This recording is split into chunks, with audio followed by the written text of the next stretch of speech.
Hello, future Year 7 HABE students, and welcome to your first HABE assembly with me. My name is Mr. Shone. I am obviously a PE teacher based on my title, but also the Raising Standards lead for Year 7. And what that means is I'll be working alongside the assistant principal here at the Academy, ensuring that you reach your full potential and supporting you with your needs whilst you are at the Academy.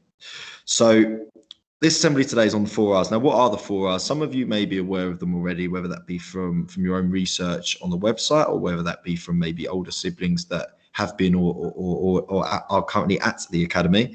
The 4R's are the ethos of the school. So they are character traits that we foster at HABE and expect to see in all our students. Now, we expect you to be showing these traits at all times, whether it be in or out the Academy. So it could be outside in the community on the way to school, on the way home from school. It could be in the classroom during lesson. But even as importantly, whether it's at break time, lunchtime, the transition from lesson to lesson, or even the enrichment clubs and any clubs that you wish to attend. So these are 4 traits that we expect, and we will support you in fostering. Okay. So the first one is resilience. Now, resilience is a term that I'm sure that you are aware of. Resilience is something we've all had to show during this pandemic in particular, and is something, as I said, that we expect to see in you once you join us in September. The second R stands for resourcefulness. The third R stands for reciprocity, and that may be a new term to you, but I will go into a bit more detail on each of these in a minute and in terms of the definition, and also I will explain and provide some examples of how these can be shown. And lastly, reflectiveness. Now, these 4 R's are embedded in this academy. So these are characteristics that we will constantly be badgering you about, but are something or are character traits that we expect to see at all times. So resilience. Now, what is resilience? Now, resilience is being able to withstand or recover quickly from a challenging situation.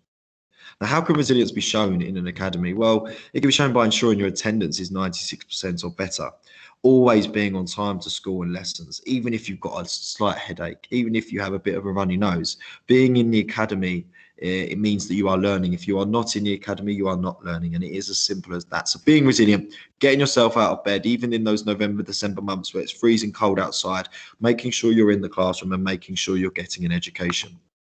Now, the second example could be opting out, never opting out or giving up when faced with challenges at the academy. Now, you will be challenged at certain points in the academy, and hopefully that will be mainly in lessons where teachers will give you difficult content or difficult tasks. But that is the point of a teacher. And actually, what I want you to do is be resilient and look at that in a positive way and really attempt and attack that task. Okay, and ensuring that you are giving it 100%. It could be going home after school, completing the required amount of homework, even though there are distractions, even though you've had a bit of a long day and there's TV on or your favorite shows on. Actually making sure you're completing that homework, making sure that you are enhancing your knowledge even further. And lastly, thinking hard. Now, thinking hard is a term that you will hear a lot of in secondary school, as there's something called thinking hard strategies here, which I won't go into too much detail. However, thinking hard is literally what it says. So thinking hard, are you actually thinking? Are you trying? So that could be during the lesson, always attempting to answer questions and engaging with the work, even if it is challenging. And that again links into the never opting out example a couple of boxes ago. So there's some examples, but I'm sure there's many more of ways that you can be resilient. And what I want you to do just for a moment is sit there and just reflect for a moment. Can you think of a time that you've been resilient? When's the most recent that you've been? What time has most recently been where you've been resilient? Could it be in school? Has it been at home where you've had to be resilient? So the second R is resourcefulness. Now, resourcefulness is the ability to find efficient ways to overcome difficulties, challenges, and tasks. Now, examples of this could be asking questions in lesson. Do you understand? Do you not understand? If you don't understand, it's even more important to ask questions. However, even if you do, can you enhance your knowledge further? Can you ask questions that will develop your knowledge further? It could be reading around the topic. So, for example, in history, are you learning about World War II? Are you learning about World War I? Are you learning about the Victorian era? So, do you know what happened before or after? Could you read around it to further enhance your knowledge and become the best version of yourself in that subject? It could be using different materials to create a piece of art, whether that be in art itself or in design technology. It could be using different resources to enhance your understanding. It could be reading books, websites, documentaries, watching a film, a factual film about that certain topic to even further enhance your knowledge and develop your understanding. Using feedback from class teachers to improve your grades. So obviously, when you complete homework and classwork, teachers will mark it and give you feedback for you to improve on that. There's something called dirt time here at the academy, which is where you actually have part of the lesson to respond to feedback. And that's even more important than some of the others, because actually that is you allowing you to learn from maybe some errors or mistakes to correct them for future reference. And lastly, having all the required equipment with you. So that means having your pencil case with you, having your school bag with you. It could be having your PE kit on days of PE. Have you got your planner with you? Have you got it signed by your parent and guardian? All these things show that you are being resourceful and efficient when it comes to challenges, tasks, or difficulties. Now, the third R stands for reciprocity. So reciprocity is a process of exchanging things with other people in order to gain a mutual benefit. Now, how can this be shown in secondary school? Well, you are respectful and responsible in the classroom. So you create the environment in your classroom where the teacher can teach and you can learn. And what are you getting out of that? Well, you're getting an excellent education and it gives you a chance to develop your knowledge. Second example could be working collaboratively with someone, whether it be a pair or a small group, to discuss a topic in English, history, geography, drama.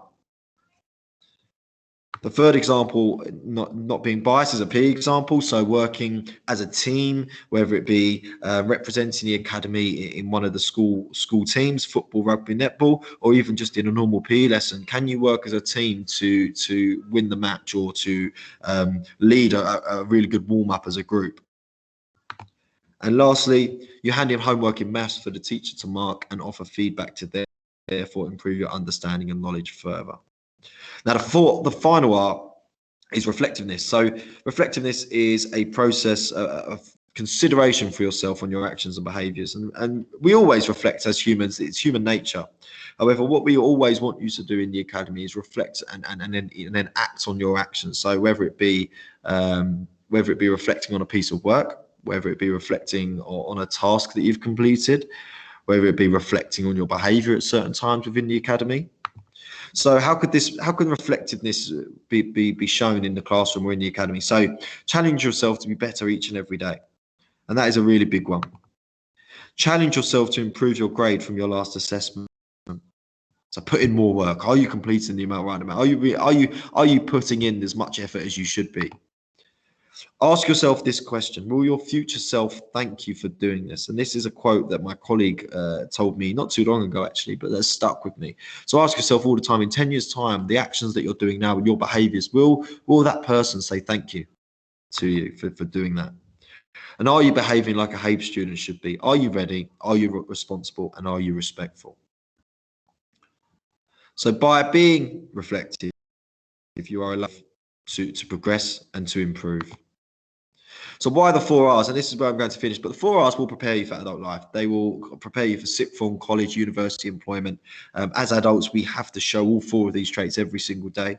And you guys will do as well once you enter the academy, but also once you leave the academy. And these four, as I said right at the beginning, we will help you develop these over time. But these are something that we expect to see in you every single day whilst you're here. Now, lastly, for me, I look forward to seeing you all in September. Obviously, I know there is the summer school. I will be there, so please do say hello. I hope you have an amazing summer, and I look forward to seeing you either at the summer school or on your first day in September. Take care.